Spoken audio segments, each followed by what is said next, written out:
manyate kute chichire fuula karaa gubbaa chichiisa daamaan kutteenu dha'ee boodana komiidhiisa karaa isaa gadhiisa. Bari baraka ke gegerare lalabe Sangoti garaya se lalakayu jalkabe Sangoti garaya se lalakayu jalkabe Oromito patiya kesa tilale dabe garanko la dadabe Ijiko imimani onen kiyanamada Ijiko imimani onen kiyanamada Sila galaf katani ya warra bade bada Esa galtani galtu meti jamarro bale Meti nadi gamada goni jabarbada Daga biyya keenya irratti nu bulchuuf nurratti lafa dhiitu kan hidhatee muratee dhaabbatu nuti immoo mirga keenya kabachiisuudhaaf wanti murachuu nu hanqisiin jiru jechuudha. Hiree uummata Oromoo kan murteessu uummata Oromooti malee anatu sii beekaa karaa kana deemtu malee kan nuun jedhuu fi kan afaan qawweetiin nu doorsoo jiraatu uummanni keenya furachuuf qophii miti jechuudha. Seenaa ajaynoota keenyaa seenaa warra aanuuretti dhumaniis kan jiraachifnuun akka kanaa Meti nadi gamada meti jamarro bale meti nadi gamada meti jamarro bale Dina afaan keessanii biraadetanii kale Dina afaan keessanii biraadetanii kale Qawwee muka suuytanii hundatti ubruutanii qabatanii sagalee Ala kanaan oltanii hidhattanii sagalee Meti Muhammad Aman Gaarri gaara saymannaa Diinatti beekne mee amma isinuma akkamittiin amannaa Udumtani uduma ya warare udume Badada beji daba waramataan tutume Qabsaaya meeqa harka keessanii dhume Qabsaaya meeqa shira keessanii dhume. Assalamu alaikum warahmatullahi wabarakatuh. Bolayyan kiyya ka islaamaa ka addunyaarra jirtan hundinuu salaamanni kiyya ka onni irraa buqqee lafa jirtanitti isinaa dhaqqabu isiniin jecha. Bolayyan kiyya ka Oromoodhaa kan kiristaanaa fi waaqeffataa salaamanni kiyya bakka jirtanitti isinaa dhaqqabu jirtu. Qabxilee dhimma Baalee wajjin wal qabatte rakkoo Baalee beela Baalee maaltu maalte tan jettu bal'inaan keessa seennee tan irraa dubbannu ta'a. Tanaa wajjin wal qabachuudhaan waan qulqulleeffannee hedduudha qabna. Engaddarraa kaasee kalee kana hunda warri dubbachaa turanii fi haasawaa jiran ni jiran. Haa ta'u immoo hanga waa mirkaneeffannuu fi qulqulleeffannuu harayyuurraa waa hunda laallu gabbaanee dubbachuun aadaa teenyaa miti. Gargar baafannee qulqulleeffannee dhufnee jira. Abbootiin qabeenyaa Oromoodhaa kan biyya keessa jirtan hundinuu warri wa'ada lammiif jiru irratti maallaqa wa'ada galtanii fi hanga ammaatti maallaqan kanniniif hunda iyyannaa maayyiidhaatii fi kadhaa maayyiidhaa ta'e isinii dhiyeessinu qabna. Kadhaasa yoo diddan maqaa uummataa bitatanii uummataaf maallaqa kennuun tan hin danda'amne ta'uu fi uummata rakka isin saaxilu ta'uu guyyaa isin himnu ta'a jechuudha. Tanaa wajjin wal qabatee ODP yookiis Oromoo Democratic Partiin ammaan tana biyya hoogganaa jirtu keessa OPDO'n dullattiin akka dullatti deemaa jirtuu fi warri qabeenya rakkataadhaaf deemaa jiru qilleensa gubbaa irratti gurgurachuudhaan qilleensa irratti gabaarra oolchachuudhaan kiisha isaanii tullachaa jiran naggaatotaa fi isaaniifis guyyaa likkiitti himnu arra taa'aa jechuudha. Godinarraa ilaa aanaatti aanarraa ilaa gandaatti warri jirtan hundinuu warri caasaa tana keessatti hirmaattanii qilleensa irratti qamadii qilleensa irratti zeeta qilleensa irratti faafaa qilleensa irratti waa hunda godhuudhaan uummata keenya du'aa fi beelaaf saaxilaa jirtan hundaa keessin irraa dubbannu ta'a. Tanaa wajjin wal qabachuudhaan maayyii irratti fi gama xumuraatti Sheekh Anwaar Yusuf beekamaa imaama hayyuu islaamaa kan Keeniyaa taa'ee barnoota quraana islaamaa barsiisuudhaan beekamu rakkoo shiftoota shaneedhaatii fi abinniidhaan wal qabatee wajjin خلط في دوغوران هر كيسان كيسان قتنين قبمه موتما نانو موتما بيا كينيا نيروبي داتي شورر كيسيتوتا في فر شورر كيسيتوتا في دمت خاتين من ايدا سينوسا كلي سرا دغينيا جرا جلا اجرا ميديا رغدي فما جرا واحد دو تتنرا دبنوس نقبنا ما يرت حتو داف ناسون قبدو حتو بكر خانه اسغن نيمنف حتو hayyuu fakkaatee hayyuu hattoomina jijjiirrattee hundaafu naasuu takkan qabnu hunda siitu ummata keenyaaf saaxil faayidaan tiyya ummanni kiyya waa baruudhaa fi ummanni kiyya fayyadamuudha ana rabsamuudhaa fi anfaarfamuudhaa miti yaadda artist general Umar Sulaiman kanan gaba sagantaa teena daqiiqaa waa xiqqoo boodanii eegalla inshaallah dume shira keessan hin dume Ada isinga fasuwa egalinsa kanaf Ada isinga fasuwa egalinsa kanaf Eda isinga kamona dachaftani Hidanno irraika kamona dachaftani Kawarre bubbaftani walafaan dachaftani Diga dangalaftani Kawarre facaftani Hidanno isa waliin diinatti gabaaftani Qaasim amaaniif gishur malli chaadiifa uufuma hubbaftani Dhumatan jedhaan reediyoon gabaastani Uta biyyaa yaaftani biyyatti dachaftani Ufii biyyatti dachuuf As keessa shaashaa jedhaa shaamiza facaaftani Yaa warra harka dhiigaa warra ijoollee teenna dhiiga dhangalaaftani Ini ijoollee teenna dhangala'ii nafu gaaf tokko hin baaftanii gaaf tokko hin baaftanii gaaf tokko hin baaftan Ummanni Oromoo Assalamu alaikum wa rahmatullahi wa barakatuh obboleeyyan kiyya islaamaa ka addunyaarra jirtan hundinuu obboleeyyan kiyya oromoodhaa ka kiristaanaa fi waaqeffataa hundi keessanuu salaamanni kiyya onnee irraa buqqee lafa jirtani bakka jirtanitti qilleensa irraan isin haa dhaqqabu jirra jirtu rakkoo baalee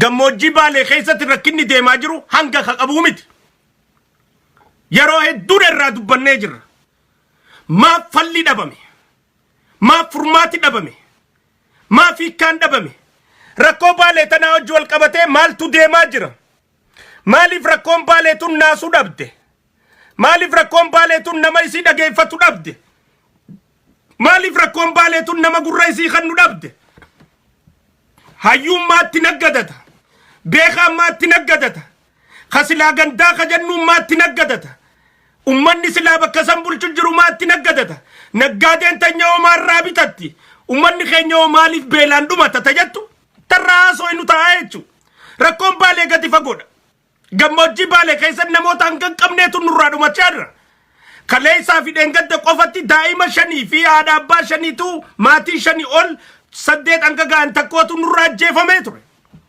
du'aan amriin rabbiitti dhufteeti miti beelaan nurraa du'aa jiran maaliif ummanni keenya kan baalee du'a warri tana siyaasaa galiitiif deemtan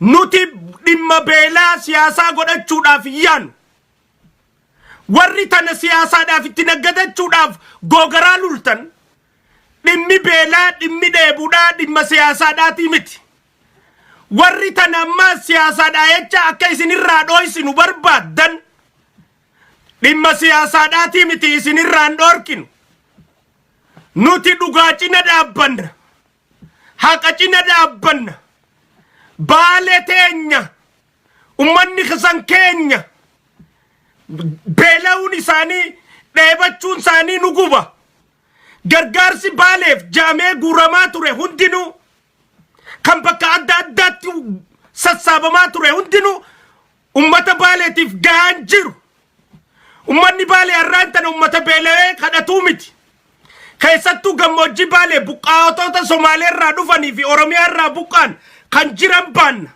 baalee gizee yennu baalee hundan baannu buqqaatota Somaalee irraa buqqaan ka Oromiyaa irraa buqqaan ka aanaalee adda addaa irraa buqqaanii lafa baalee keessa jiran baanna maaliif beela'uu danda'an maaliif dheebachuu danda'an maaliif furmaanni isaanii kennamuu dhabe mootummaan maal godhu jira dameen mootummaadhaa ta godina irra jirtu maal godhu jirti dameen mootummaadhaa ta aana irra jirtu maal godhu jirti naggaadeen teenya maal godhu jirti tajattu hunda laaluun barbaachisaadha jechuudha. Arraan tana rakkoon baalee hisaaba irraa baatee daa'imman haati harma waan lusistu dhabaa jirti. Rakkachaa jirti. Namni beelaan dhumachaa jira. Hay naasuu dilana walii dhabuun maaliif? Warri godina baalee bulchaa jirtan maal nu godhu jirtan achi? Maa quba keenya kara bulchiinsaa Oromiyaatti achi dhibna? Maaliif Abiyyi irratti quba keenya dhibna? Ifi dhiibuu qabna dura ka dhiibuu qabnu ummannummaan qamadii ummataa bitatuu hattuudha. Hay naggaadeen teenya waan ummata ajaa'ibumaan na qabatee bar an barana baasumaan na qabate ummata soogiddaan fuula dhiqatee deemuutu gabba'u jira bar warra nyaata addate ka afaan jijjiirratee shanyii jijjiirratee maal jijjiirratee nu keessa seenee nu laaqu jiru hin agartan. Ummata nu fakkaatu diddiimaa nu keessa seenee nu bocolu jiru hin agartan. Ummata dhedheeraa nu keessa seenee nu bocolu jiru hin agartan. Firraa beekuu danda'u qabdan. An naggaadummaan Oromoodhaa ta ummata Oromoo waan beeleef qamadii deemtu bitattee tirfiirra barbaaddu Oromoodhaa miti tun. Hay naggaadeen maaliif qamadii baqataaf deemtu bitattee gurguratti? Hay maal taatan ummata keenya? Maaluma taataniiwu? Anamma yoon tujjaara Oromoo tokko ta'e kabaala keessa jiru qamadii ummata gammoojjiitiif faamtee deemu jirtu qilleensa irratti akkamittiin bitadha? Hay qaanyidha. Hin bitadhuu jettee naggaadeen didu qabdi. Aangaa'ota waan kana gurguruu deeman televizyiinaa fi feesbuuka tasmaanii saaxiluu. Yoo saaxiluu sodaattan abbaan saaxilaan hin jira as ergi naan saaxilaa. Viidiyuu maannaa ergi an dura harkuun qaba. Viidiyoo alaaleetiin afaanin dubbadhee callisee eegas viidiyoo gadhiisa. Dura viidiyoodhaan waraabiitii baala silxaanticha qamadii tana qilleensa irrattiin sii gurgura jau sagalee isaa waraabi viidiyoo isaa waraabi as naa ergi anaas sii saaxila hin sodaatin. Maali sodaan ishishee kolkolo nama beelee haadha beeloyte abbaa beelee daa'ima beelee irraa tirfii dalagachuudhaaf naggaadeen teenya akkamitteen tiree gubbatti qamadii fi zayita bittan. Saniifuu rakkoo hunda keessa nu jira jechuudha. Qamadii silaa uummataa dheetu qilleensa irra bitattaniiti dukkaana keessa gurgurachuu jirtan. Hattichi OPDOdha, hattichi ODPdha, ka silaa aangoo irra kaayanii uummata tajaajili jaaniin qamadii qilleensa irra gurgurata. Ka isarra na aarsu namicha aangoo qaburra na aarsu naggaadicha uummata keessaa ba'e ka qamadii ummata beela'oof deemtu arku bitatee tirfiirra barbaaduun na aarsa. Ka bitatee zayita ummataa deemu bitatee tirfiirra barbaaduun na aarsa. Maaliif? Maallaqni biliyeenaan lakkaa'amu ka ummata Oromootiif gurrame eessa dhaqe? Ummanni qushaashni namni ergachuu bare. An ilma waaqoo guutuuti an obboleessa jaarraa abbaa gadaati namni nan ergatuan an namni nan ergatu ishee an namni nan ergatu qorittiin ifajjeessa malee namni nan ergatu warri Hirphaa Internaashinaal isin ergatu warri Sinqeen isin ergattu warri lammiif isin ergattu warri maallaqni adda addaa mootummaan guurte isin ergattu isiniif maganaan isinin saaxila ummata irratti. Hirphaa Internaashinaal maallaqa ilaarraa guurtan eessa geessitan ka ummataan gargaarra yertan. Sinqeen maallaqa ummataan hin gargaara jette eessa geessite hanga ummanni keenya akkana beelaw. Hirphaa Internaashinaaliin maallaqa san jara kaanuma kara fadis geessite saniif fitte. Amma gaani gartaa jechuun diqaalaa gabbaatee hirphaadhaaf wayii dhaabbattu. Laala kitti waa laaltu Oromoo bayyadadhu. Hogguu nuti bakka madaan Oromoodhaa tuyne diqaalaa gabbaatee wabii dhaabbattu gartaa jechuudha. Maaliif wabii dhaabbatti? Dubbii tana dho'isuu barbaaddi. Honga Oromoo barbaaddi. Khasaaraa Oromoo barbaaddi. Diqaalaa amma hirphaadhaaf wabii boru ganamaa fi iftaan dhaabbachuu teessu garta. Takkaa'in sosumaan nama viidiyoo jiru hirpha kee gaangaasaan jettu garta jechuudha. Maaliif dubbii Oromoodhaa wal nyaachisuu fadhan si hongeessuu fadhan Oromummaan qaban. si keessa dhalatan afaan oromoo dubbatan malee oromummaan qaban hubadhu tana sirritti namni oromoo qabu namni oromummaa qabu akkuma kiyyaa bakka rakkoon jiru dubbata abbaa fadhe jaalattuu abbaa fadhe jibbituu dubbiin dubbii jaalachuu fi jibbuuti miti dubbiin dubbii sabaa dalaguuti andantaatti ya sabni kiyya milkaa'udha hirbaa intarnaashinaali maallaqa uummatarraa guurtan eessa geessitan maa baalee obboleeyyan keenya qabeelaa jiruuf hin geessina maan geessina sinqee intarnaashinaal maallaqa guurtan eessa geessitan mootummaan maallaqa biliyoonaan guurte eessa geessitan hundi keessanuu hattuudha hundi keessanuu lammiif jettanii maallaqa guurtan tikeeta lootarii guurtan waan guurtan hunda eessa abbaa keessanii geessitan hanga haati ilmoo harma luisistu dhabdu maal godhu jirtan isin rakkooteenya ree kakanaaf amma gabbehee maal jee namichi beeyta kopheen sargaraan dhaquu namichaatu sheekha makmaaksaaf ilmaan oromoo Harargeetiin isinii fida afran qalloo namichaatu sheekha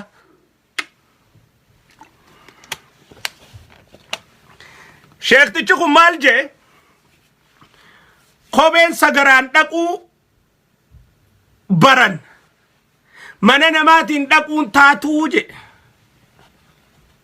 maaliifi jenneen jechuu yaa sheekha maaliifi kopheen sagaraan dhaquu baran mana namaatiin dhaquun taaneena sagaraa keessas kopheen sagaraadhaa sagaraa keessa ni urgooyti malee na jeeytuu je mannummaan sagaraatu kopheen ta sagaraati ajaan garsiistuu je sagaraa keessatti kopheen sagaraan dhaquu baran ammoo mana namaatiin yoo dhaqan namatti ajooytii je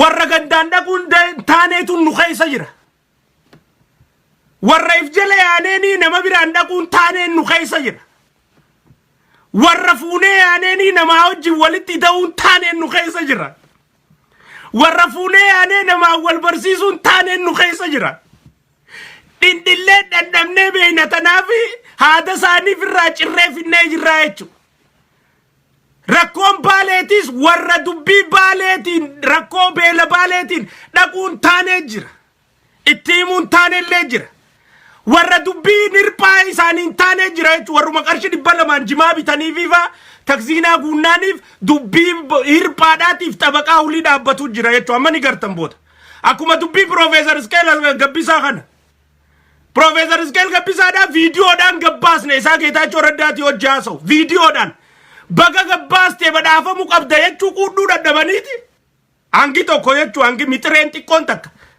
maa Iskeel Gabbaastaaf duula eegalan duula aafani irran kaa'enne ammoo uummanni Oromoo harka 100 harki 90 ol ni beekaa jechuu viidiyoo laalu jira ni harka akka gaariitti harka viidiyoo Geetaachoo Raddaati wajjin Iskeel maal Geetaachoo Raddaa hojii godhu achi dhaqee ni gaafataa jechuu Oromooniif nuti dalagaan teenya Oromoo garsiisuudha Iskeel kunoo Tigree hojii dalaguu eegalee firraa eega Iskeel Sidaamaa hojii dalaguu eegalee firraa eega Iskeel bakka Koloneel Gammachuu ayyaanaati wayyaanee hojiin dalaguu jira firraa eega Iskeel yaaboo summii nama nyaachisee nama jeesuu ta'a firraa eega warri shariikan isaa firraa eega isinit dhaammanne gurbaan basaasa wayyaanee hojii deemu jennee himnaa jechuu nuti amma gaalalisaa hiikkaafanis joollee wallaggaa warri na rakkaan dinqisiifadhu Iskeel akkuma kiyya saaxilu jiranii beek hogguu lalisaa hiikkaafaan Iskeel saaxilan oromummaadha hogguu hangaasaan Iskeel saaxile immoo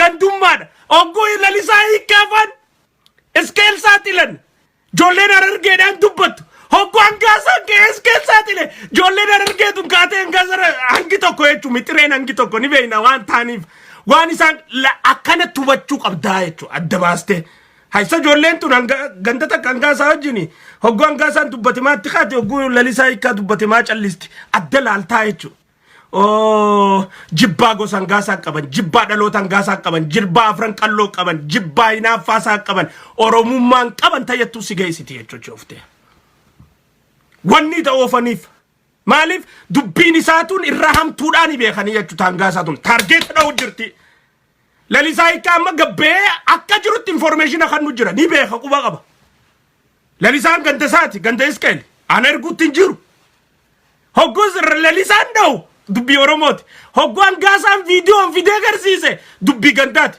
dubbii amantiiti dubbii jibbaa ilma wallaggaati hangaasaan rakkoo kamtaa jechuu diqaalaa nu keessa dhalatte tana ta'a jechuu haati jechuu ijoolleen takka ta duraan na deeggartu takka ni jirti ta kabajaa qabdu taniin ammallee yaada isaaniitiif kabajuuf ngaati irra laalu harkirra guddaan ammoo hubachuu qaba dubbiin baalee dubbii kanaati osoo ijaan gartanii hin callisina maallaqni oromoodhaa ka guurrame eessa jira jaa dubbadha hirba international maallaqa eessa geessite jaa gaafadha siinqee maallaqa keenya eessa geessite jaa gaafadha mootummaa maallaqa keenya eessa geessite jaa gaafadha geessaa ummata saniif nyaata jaati mootummaarra dhiibbaa godha akkitti injifachuu dandeenyu yoo haqa keenyaaf dhaabbanne akkitti injifachuu dandeenyu yoo hattuu if keessaa baasne akkitti injifachuu dandeenyu yoo diqaalaa nu keessa dhalattee gosaan wal nu lalchiisuu barbaaddu onaan wal nu lalchiisuu baaddu if keessaa baasuu dandeenya dubbiin baalee dubbii gosaatii miti dubbii oromoodhaati na laallata an ilma afran qallooti ilma harargeedhaati ilma oromoodhaati na laallata baalee baalee obboleeyyan kiyya beela'uun isaanii rakkootiyya tanaafiin idda kiyya dhaabee kafaltii malee asirra dhaabbadhee dilana qeeqaa jira jechuu maaliif na laallisa haadha tiyyaatu beela'u jira abbaa kiyyaa beela'u jira haadha tiyyaa achi dheebachuu jira tanaafuu haadha tiyya ta dheebattuuf hirphaa internaashinaal maallaqa eessa geessite jee hangaafachuun badidhaa miti jechuu hirba internationalin medium arragabe maallaqa kanaan geessee jechuudha hangana naafe jee hangaafe fuudhee ummata keenyaan dhaqqabu sinqeen maallaqa guurtee laarraa isa geessitee siin jechuu jirra hanganaatu hafe jeete hangaafe san fuudhi haadha tiyyaan naa dhaqqabi obboleessa kiyyaan naa dhaqqabi abbaa kiyyaan naa dhaqqabi hambaa qabsoo oromootiin naa dhaqqabi ummanni kun durirraa qabsoo oromoo keessa laamshoonni lafee duudaa qabsoo oromoo taanii abaa uumurra jaarraa abbaa gadaati wajjin du'anii qabsoo oromoo abuururratti ilmaan argeeti wajjin warriif dura dalagee qabsoo taneef dura as ceesisaa ture obboleeyyan keenya kan baaleedhaati fi arsiidhaati tun qabsoodha walii kannuun taatu walirraa hirrisuun taatu arra rakkoo keessa karakkachaa jiran isaani callisuun qabnu jechuu obsuun qabnu rakkoon teenya guddoon anarraa eegalii sun hundinuu aktiivistoonni oromoo hundinuu yeroo ifitti himuu qabna rakkoo teenya guyyaa tokko dubbannee dhaabna waan takka guyyaa lamarraa haasoynee dhaabna waan takka yoo kam jabaatte dubbiin teenya torbaan bira naasomtu dilleet amma duraan isinitti himee jira wayi guyyaa lamaaf iyyina dilleet way guyyaa lamaaf iyyina dilleet osoo rakkoo baalee ilaarraa jalaafu wanne arra rakkoo baalee irraa naasoynu amma durallee isin inje waan eegaltan hin dhaabina anis qeelee galee jalaa dhaabbachuun taa'u hatticha maqalee dhaqeef naasuun qabuun jalaa dhaabbachuun taa'u hanga maayyiidhatti hanga maayyii hanga mootummaan qabdee hidhaan eeyxee waan inni bakka Geetaachoo Raddaa hojii godhu mootummaan gaafattee natsaa ba'ee takkaayis manni murtiitti murteessu jalaafuun taa'u jechuun viidiyoon qabu hundaan gadhiisuu ta'a irratti waan na bira jiru hundaan gadhiisuu ta'a jalaafuun taa'u eegaltan hin fixina hin dhaabina fixa yoo fixuu hin dandeenye hin eegalina amma hojiin taraa afurii waliin dubbachuu jira dubbii baalee anuu maali dubbuma baalee dubbii harargee beela baalee beela harargee irraa haasawaa ooluun furmaata maayyiidhaatti kannuu qabna mootummaan amma dura tana jechaa ture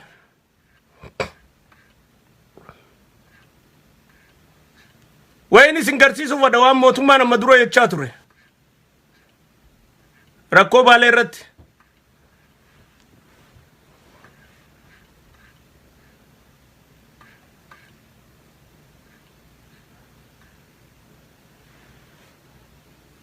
daawwadhaa kana Peña isaaniirraa buqqaafamanii aanaalee gammoojjii godina Baalee keessa jiran deebisanii qubsisuuf qarshii biiliyoona 1.2 akka barbaachisu waajjirri hooggansa sodaa balaa godina Baalee beeksise. itti gaafatamaan waajjirichaa obbo Abrahaam Haayilee rakkoon nageenya lammiilee Oromoo sababa weerara daangaan qe'ee fi qabeenya isaanii irraa buqqaafamanii aanaalee gammoojjii godina Baalee keessa jiran deebisanii qubsiisuuf qarshii biiliyoona 1.2 akka barbaachisu waajjirri hooggansa balaa godina Baalee beeksise. Wajarri rakkina balaa godina Baalee biliyeena takkaa fi tuqaalama ummata kana deebisanii qubsiisuuf maaf qorachuun si barbaachise? Eega qorattee akkatti maallaqni kun argamu maaf irratti hin dalagin? Qoratanii dhiisuun bu'aansi maaliif? Deebi'anii haadha teenya beelleessuuf, deebi'anii obboleessa keenya ajjeesuuf, deebi'anii abbootii teenya ajjeesuudhaaf, deebi'anii akka tanaan wal nyaannu damee siyaasaadhaa uumuudhaaf maaliif maa qorattan maa dhiistan? Eega qorattan maaliin geessan? That is my question. Dhageeffadhaa waan jiru. Abarraa maarreeja abarraa maalachi godhaa gandaraayitu keessa. lammiilee Oromoo sababa weerara daangaan qe'ee fi qabeenya isaanii irraa buqqaafamanii aanaalee gammoojjii godina Baalee keessa jiran deebisanii qubsiisuuf qarshii biiliyoona 1.2 akka barbaachisu waajjirri hooggansa balaa godina Baalee beeksise. Itti gaafatamaan waajjirichaa obbo Abrahaam Haayilee rakkoon nageenyaa jiru furamee hawaasa kana bakka irraa buqqaafamanitti deebisuuf baajetni barbaadamu ogeessotaan qorachiisuu himaniiru. Burumaa qorannoo ogeeyyotaan gaggeeffameetiin lammiilee kanneen qubsiisuuf baasii qarshii biiliyoona 1.2 kan barbaachisu ta'uu eeranii jiru. Okay, this is my question. Eegaanii fi biliyeena takkaa fi tuqaalama akka barbaachisu ummata kana deebisanii qubsiisuudhaaf ka qoratamee jiru taate rakkoon ummata adda baatee jirti bajanni ummataa barbaachisu adda bahee jira jechuudha. Maal gootan achi booda? Yoo wanni tana booda gootan hin jiraanne tana qorachuun hiikkaan sii maaliif? Ibidduma yeroo sanii dhaamsuudhaaf fi ta'ettuun nageessitii jechuudha. Rakkoo yeroo san oogitee deemtuuf irraa qabbaneessuudhaaf waa haasawaa waa dhaabnu. Rakkoon nuti qabnu tana. Waa qabbaneessuudhaaf waa haasoyda. Waa hiikuudhaaf waa haasoynu. Waa qabbaneessuudhaaf waa haasawuu hin qabnu. Yoo dhugaadhaan ummata kanaaf ka laalaa qabnu taate, yoo ummata kanaaf ka jaalala qabnu taate, yoo ka ummata kanaaf beelti isaanii beela teenya ka taatu taate, yoo ummanni kun dheebuu isaanii dheebuu teenya ka taatu taate, daasni isaan keessa galan san daasa nuti keessa jiraachuu jirru jennee yoo ka sammuu keenya fudhannu taate, eega akka suqtuu qoranne maallaqa kafallee qorachiisne tooftaa maallaqni kun itti argamu uumanii nama kana qubsiisuun rakkoo maa taate? Tarkaanfiin waan kana booda fudhatame tami takkan jiru jechuudha. Haasawu abarrumaan raayituu keessaa waan godhu maal Baalee keessaa godha kun? Maali wanni kun godhu Baalee keessaa? Sharaa qofa osoo hin ta'in uummanni kun hanga yoomii sharaa keessa tura. Sagantaan wayii amma koree wayii torbee tarre. Laali namicha kana ififuu coomaa wanta federaalarra waajjira ministeera nageenyaa ka jedhamu san irraa dhufee adeemsa ummata kana hin deebifnaa ka jedhu. Amma namicha kana namni fuula isaa laale. Obboleeyyan keenyaa fi haadha teenya tan Baalee keessa beela'u jirtu fuula meeqa gaaka fuulli kun? Ifi diraaftii isaanii quufaniiti. Ifi foon jiraa quufanii. Ifi aannan quufanii. Hirriba quufanii akka tuqaana tujjaara xuuxetti xiilloonni ta'an. Ummanni keenya immoo garaan isaa oli goggogeeti haadaan hidhatee deemu jira. Yoo bakka san bulchuu hin dandeenye rakkoo ummataa sanii hiikuu hin dandeenye ganda sanii dhalannee jettanii aangoorra hin taa'ina baachi. Tana waan muumicha ministeeraarra quba laannuuf hin qabnu. Namni aanaarra jiru rakkoo nama isaatiif kana dootne maal achi godha? Arraan tana kominikeeshinni Baaleedhaa jeelaan maarree ka jiru waan nuti kalee maxxansaa turre hundaa'u kijiba jeeti ko ka'ee feesbuuk irra maxxansaa ture jechuudha. Amma rakkoon Oromootuun isan laaleessine diqaalaan nu keessa dhalatte san deeggarti jechu namicha rakkoo ummataa dho'isu namni rakkoo ummata isaa dho'isu maal achi godha namni haqa ummata isaa dho'isu maal achi godha diqaalaan ganaa hakkanaa kana if keessa hangan gurreetti bakka takkan dheeyxan isin Harargeenii fi Baaleenis ilmaan sikkoo maddootis ilmaan